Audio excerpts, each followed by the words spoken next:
থাকুন, ধৈর্য ধরুন। মামলা যারা করবেন তারা একজন নিরপরাধ মানুষকেও মামলার অভিযুক্ত বানাবেন না, আসামি বানাবেন না। যদি বানান এটা হবে জুলুম, এটা হবে বেইনসাফি। আমরা কোনো জুলুম এবং বেইনসাফি বরদাস্ত করব না। অন্যরা কে কি করবে এটা তাদের ব্যাপার, আমরা সকলের দায়িত্ব নিতে পারবো না। কিন্তু প্রিয় সংগঠনকে আমরা সেটাই ইনস্ট্রাকশন দিয়েছি, আলহামদুলিল্লাহ এ পর্যন্ত তার কোনো ব্যতিক্রম হয়নি। ওবায়দুল কাদের সাহেব বলেছিলেন আওয়ামী লীগের সরকারের যদি পতন হয় তাহলে 2 দিনে 5 লক্ষ লোক মারা যাবে, আওয়ামী লীগের নেতাকর্মী মারা যাবে। আমি আপনাদেরকে জিজ্ঞেস করি, এত বিশাল পরিবর্তনের পরে 5 লক্ষ লোক কি মারা গিয়েছে? 1 লক্ষ, 50,000, 5,000, 500, 5 জন? কেন? কারণ এই তারা নিজেরা কন্ট্রোল হারিয়ে ফেললেও এদেশের জনগণের কন্ট্রোল আছে আলহামদুলিল্লাহ। তারা দায়িত্বহীন হলেও বাংলাদেশের 18 কোটি মানুষ দায়িত্বহীন হন না। তারা কাণ্ডজ্ঞানহীন হতে পারেন, কিন্তু এদেশের জনগণ কাণ্ডজ্ঞানহীন নয়, দায়িত্বশীলতার পরিচয় দিয়েছে। ছোটখাটো কিছু বিষয় হয়ে গেছে, এটা হওয়া উচিত ছিল না, কিন্তু তারা যা বলেছিলেন সেই তুলনায় কিছুই। তারা যখন হেরে গেলেন, নৈতিকভাবে হেরে গেলেন লড়াইয়ের ময়দানে, রাজনৈতিক লড়াইয়ের ময়দানে, তখন তারা ষড়যন্ত্রের পথে হাঁটতে শুরু করলেন। তারা চাইলেন তাদের সাজানো পাতানো দলীয় ক্যাডার বিচারপতিদেরকে দিয়ে একটা বিচারিক কু করার জন্য, জুডিশিয়াল কু। কাকে দিয়ে? যারা সুপ্রিম কোর্টের বিচারকের আসনে বসে বলে যে আমি হচ্ছি শপথবদ্ধ রাজনীতিবিদ। আমরা ধিক্কার জানাই। রাজনীতি করার অধিকার সকল নাগরিকের আছে, কিন্তু বিচারকের আসনে বসে নয়। ওই আসন ছেড়ে দিয়ে আসেন, আমার মতো আসেন, আপনি রাজনীতি করেন, আপনার অধিকার আছে। কিন্তু আপনি বিচারকের আসনে বসে আপনি একটা দলের রাজনীতি করবেন, তাহলে আপনি দেশবাসীর উপর ইনসাফ করবেন কিভাবে?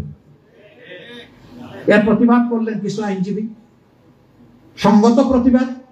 মামলা হলো আইনজীবীদের বিরুদ্ধে, তাদেরকে তোলা হলো কাঠগড়ায়, কিন্তু যিনি অন্যায় করলেন তাকে লালন পোষণ করা হলো, তার কিছুই হলো না। বন্ধুরা, এখন কোথায় আপনারা? এত শক্তিশালী আপনারা বিচারক ছিলেন, যাকে যা ইচ্ছা তাই করেছেন। বহু সম্মানিত মানুষকে আপনারা অপমান করেছেন। এখন কই? এখন একটু আসেন, আপনাদের সেই বরকতময় চেহারাগুলো বাংলার মানুষ একটু দেখুক। তারা যাদের দূষর ছিলেন, দূষররা যেমন আত্মগোপনে চলে গেছেন, নৈতিকভাবে পরাজিত হয়ে তারাও চলে গেছে। এখন আমরা কি করব? এগুলো নিয়ে পড়ে থাকবো, নাকি প্রিয় দেশকে নিয়ে সামনের দিকে আগানোর চেষ্টা করব? অবশ্যই সামনের দিকে এই জাতিকে নিয়ে সবার চেষ্টা করতে হবে আগানোর জন্য। ছাত্র জনতার এই অভ্যুত্থানে যারা জীবন দিয়েছে, এদেশের সোনালী ইতিহাসে তারা তাদের নাম স্বর্ণাক্ষরে লেখা থাকবে ইনশাআল্লাহ। তারা আমাদের জাতীয় বীর, তারা জাতির শ্রেষ্ঠ সন্তান, তারা আমাদের সম্পদ, জাতীয় সম্পদ। সাংবাদিকরা বিভিন্ন জায়গায় গেলে প্রশ্ন করেন যে আপনারা তো এই আন্দোলনের সংগ্রামে পুরাপুরি ছিলেন, তো আপনাদের কত লোক ইন্তেকাল করেছে?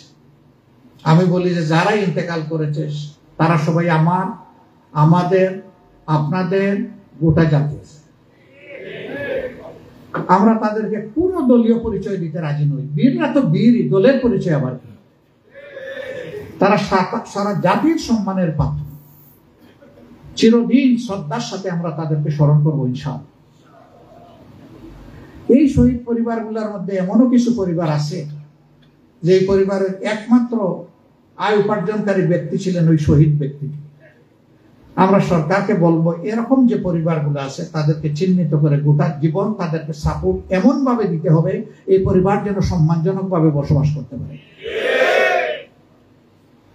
তাদের পরিবারে যদি সরকারি, স্বায়ত্তশাসিত, বেসরকারি সম্মানজনক কোন পদে চাকরি করার মতো উপযুক্ত লোক থাকে, তাদেরকে অগ্রাধিকার দিয়ে তাদেরকে নিয়োগ দিতে হবে।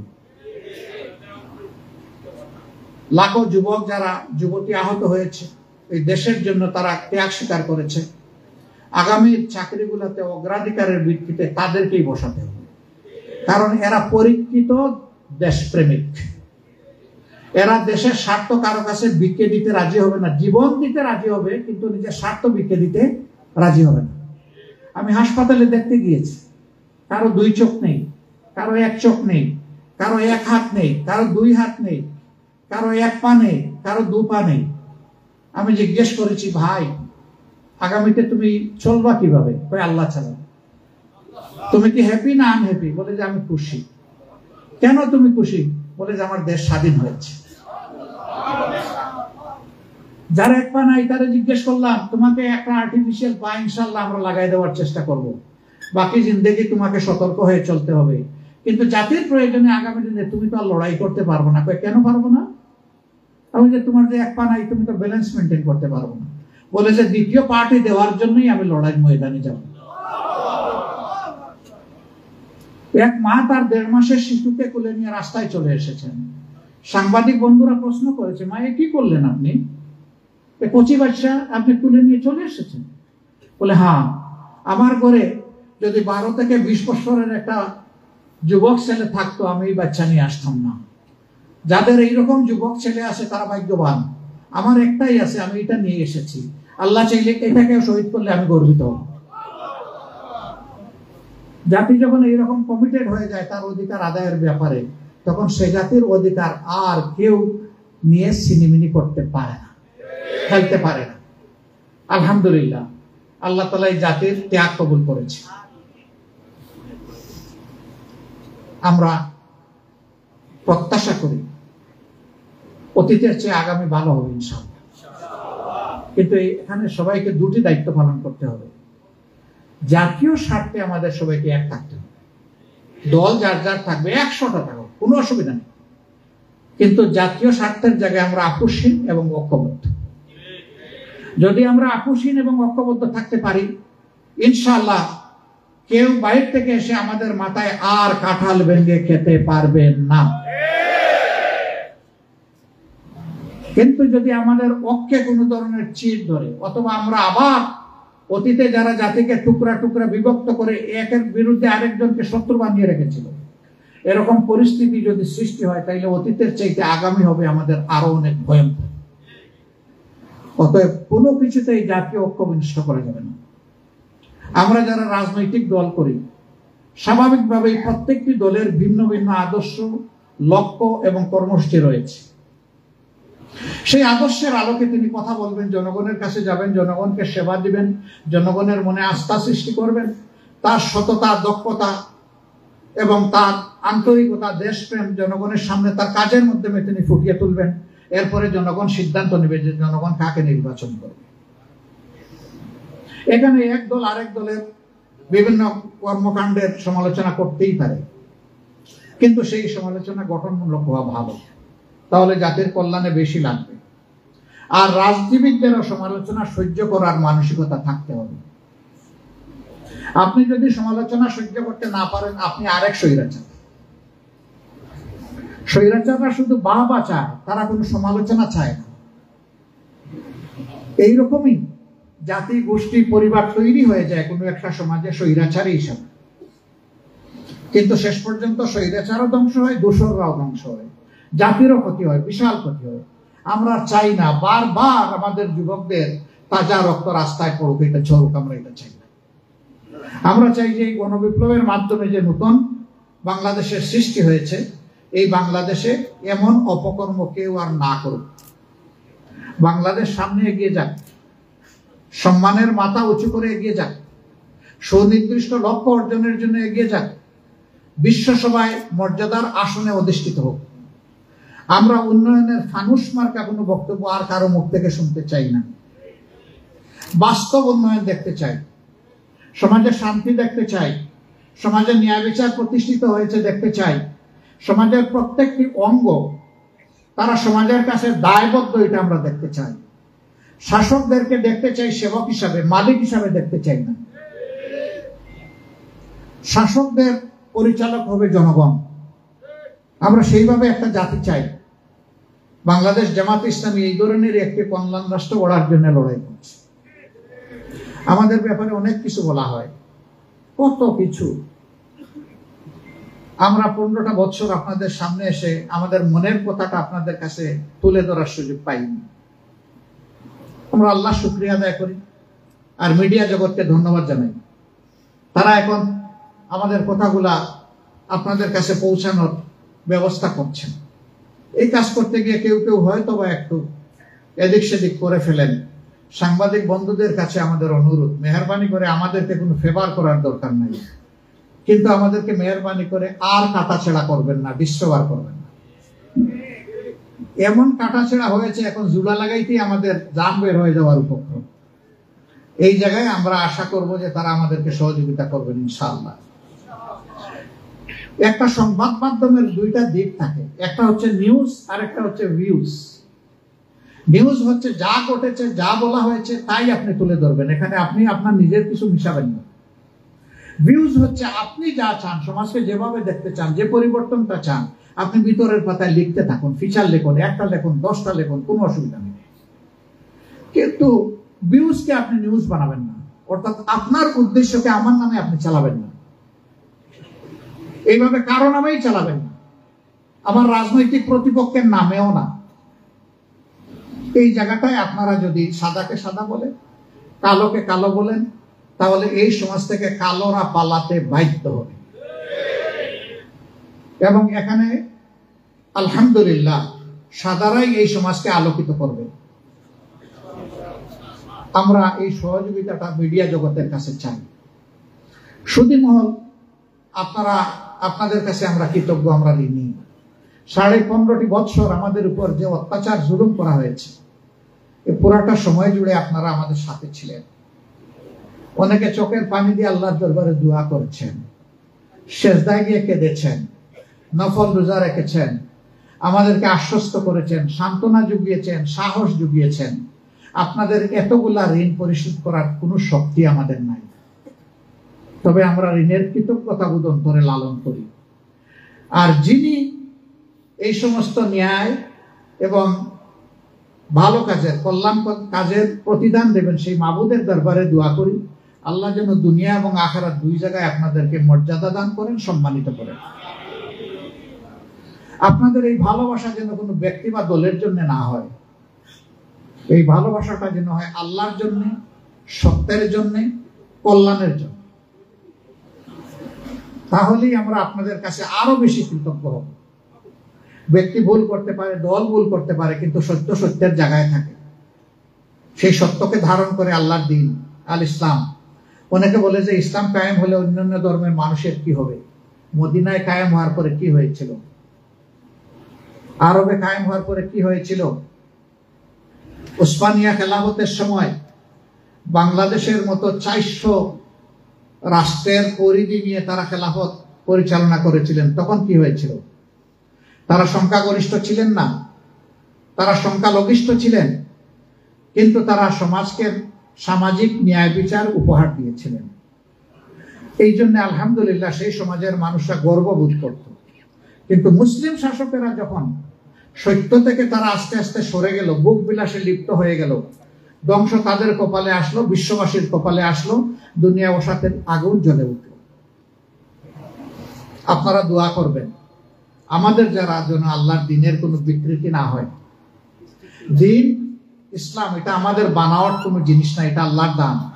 যিনি সমস্ত সৃষ্টিকুলের স্রষ্টা, তিনি সৃষ্টির সৌন্দর্য, শৃঙ্খলা এবং শান্তি বিধানের জন্য ইসলাম মানুষকে উপহার দিয়েছে। আর নবী করিম সাল্লাল্লাহু আলাইহি সাল্লামকেও সমস্ত সৃষ্টির উপর রহমত হিসেবে পাঠিয়েছেন। এই দিন কায়েম হলে সকল মানুষ, জাতি, ধর্ম, দল, মত নির্বিশেষে সমাজে পূর্ণ সামাজিক নিরাপত্তা ভোগ করবে। জান, মাল, ইজ্জত এবং আবরুর নিরাপত্তা থাকবে, কেউ হাত দেওয়ার সাহস করবে না।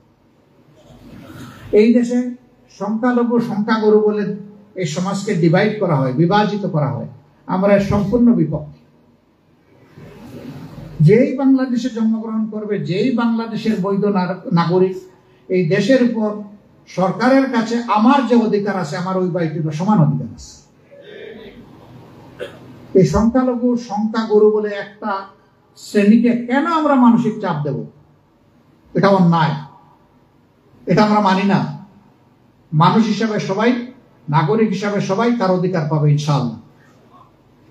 বলা হয় আমরা যদি এই দেশ শাসন করার সুযোগ পাই, মা বোনকে ঘরে রুমের ভিতরে ঢুকে বাইরে তালা মাইরে রাখবো। রাসূল করিম সাল্লাল্লাহু আলাইহি সাল্লাম তাই করেছেন। তিনি তো তার স্ত্রীদেরকে সঙ্গে করে যুদ্ধের ময়দানেও গিয়েছেন, রাষ্ট্র পরিচালনায় তাদেরকে অংশীদার করেছেন, তাদের সাথে গুরুত্বপূর্ণ পরামর্শ করেছেন।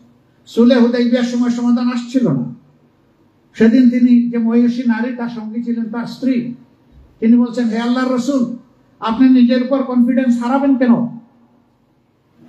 আল্লাহ আপনাকে যে হুকুম করেছেন মাথা মুন্ডন করার তাই করুন, কুরবানি করার তাই করুন, আপনি দেখুন আপনার সঙ্গীরা কি করে। তিনি যখন করলেন, সমস্ত সঙ্গীরা আর কোনো কিছু না বলে তারাও তাই করে ফেললেন। সুবহানাল্লাহ। বিশাল এক সমস্যার সৃষ্টি হয়ে গিয়েছে, কিন্তু একজন মহিষী নারীর তার উত্তম পরামর্শের কারণে এই সমস্যার সমাধান হয়ে গেল। নারী হিন্দার নাম আমরা সবাই জানি, যিনি আল্লাহ রসুলের চাচা হযরতে হামজা রাদিয়াল্লাহু তাআলা আনহুর বুক চিরে কলিজা বের করে সেই কলিজা চিবিয়ে খেয়েছিলেন। মক্কা বিজয়ের সময় সবার শেষে তিনি এসে ইসলাম গ্রহণ করেছেন। আল্লাহ রসুল তাকে শপথের এক একটা বাক্য বলেন আর তিনি তার সাথে উল্টামি করেন, আর আল্লাহ রসুল হাসেন, হাসতে হাসতে তাকে কোন সুরত বায়াত দিয়ে মনে মনে হয়তো ভাবছেন যে আল্লাহ আমারে বাঁচাইল। এরকম একটা মহিলা, আলহামদুলিল্লাহ, এই মহিলা ইসলাম কবুল করার পরে সে এত ডেডিকেটেড হলেন যে একটা ভয়ঙ্কর যুদ্ধে সাহাবীরা সেই যুদ্ধ থেকে পিছনের দিকে তারা মুখ করেছেন পালিয়ে যাওয়ার, দুই ডানা মেলে বাঘিনীর মতো চিৎকার করে এই মহিলা বলেছে, সাবধান, মুমিন কখনো পিছনের দিকে পালাবে না, এগোতে হবে সামনে, হয় তুমি শহীদ না হয় তুমি গাজী, আমি একজনকেও পালাতে দেব না। সেই যুদ্ধে শেষ পর্যন্ত মুসলমানরা বিজয় হাতে নিয়ে ফিরলেন, আলহামদুলিল্লাহ। আল্লাহ তাআলা মহিলাদের মাধ্যমে ইসলামকে সম্মানিত করেছে। আল্লাহ রসুল গারে হেরা থেকে ফিরে এসে সর্বপ্রথম যাকে ইসলামের দাওয়াত দিয়েছেন তিনি তার জীবন সঙ্গিনী খাদিজাতুল কুবরা রাদিয়াল্লাহু তাআলা আনহা। ইসলামের জন্য সর্বপ্রথম যিনি জীবন দিয়েছেন তিনি একজন মহিলা হযরতে সুমাইয়া রাদিয়াল্লাহু তাআলা আনহা। উহুদের ময়দানের কঠিন সময় রাসূল করিম সাল্লাল্লাহু আলাইহি সাল্লাম ৭০টা ভারী আঘাত নিয়ে জর্জরিত হয়ে যখন বালির গর্তে চিৎকার দিয়ে পড়ে গিয়েছিলেন, তখন আবার উঠে যখন দাঁড়ালেন, আনা নাবিয়ুল্লাহ কাযিব, আনা ইবনে আব্দুল মুত্তালিব, এই কথা বলে যখন তিনি সিংহের মতো দাঁড়িয়ে গেলেন, তখন চতুর্দিক থেকে শত্রুর তীর আসছিল, বর্ষা নেজা বল্লম আসছিল। সেই সময় চতুর্দিকে ঘুরঘুর করে যিনি তার জন্য ঢাল রচনা করেছেন তিনি হচ্ছেন হযরতে নুসাইবা রাদিয়াল্লাহু তাআলা। মহিলারা নেই কোথায়? উম্মতের শিক্ষায় আছেন, যুদ্ধের ময়দানে আছেন, রাষ্ট্র পরিচালনায় সহযোগিতায় আছেন। তা আমরা কে? মহিলাদেরকে গড়ে বাইরের দিকে তালা মেরে ঘরের ভিতরে ঢুকায় রাখা? ইনশাআল্লাহ যদি আল্লাহর দ্বীনের ভিত্তিতে সমাজ কায়েম হয়, এই দেশের মহিলারা তারা অত্যন্ত সম্মান এবং নিরাপত্তার সাথে সামাজিক উন্নয়নে অবদান রাখবেন। তাদের নিরাপত্তা বিঘ্নিত করার দুঃসাহস কারো হবে না।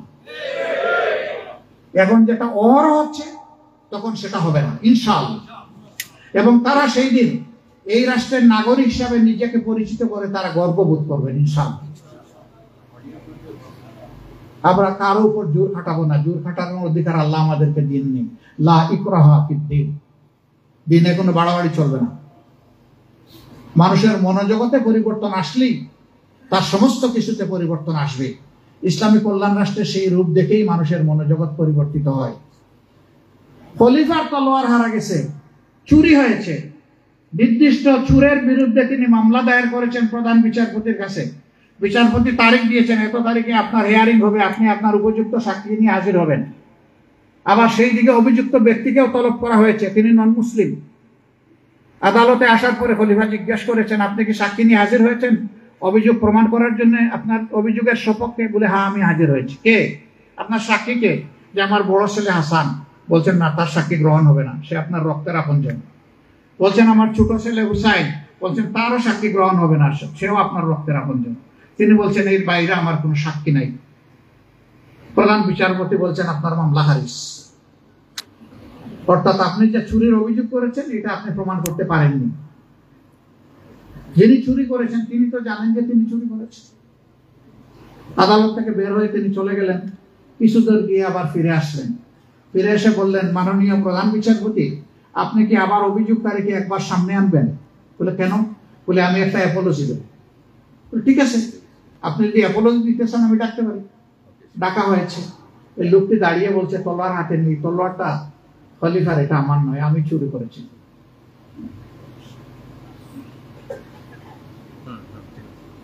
প্রধান বিচারপতি বললেন, আমি তো রায় আপনার পক্ষে দিয়েছি, তো আপনি আবার নিজের থেকে ধরা দিতে গেলেন কেন?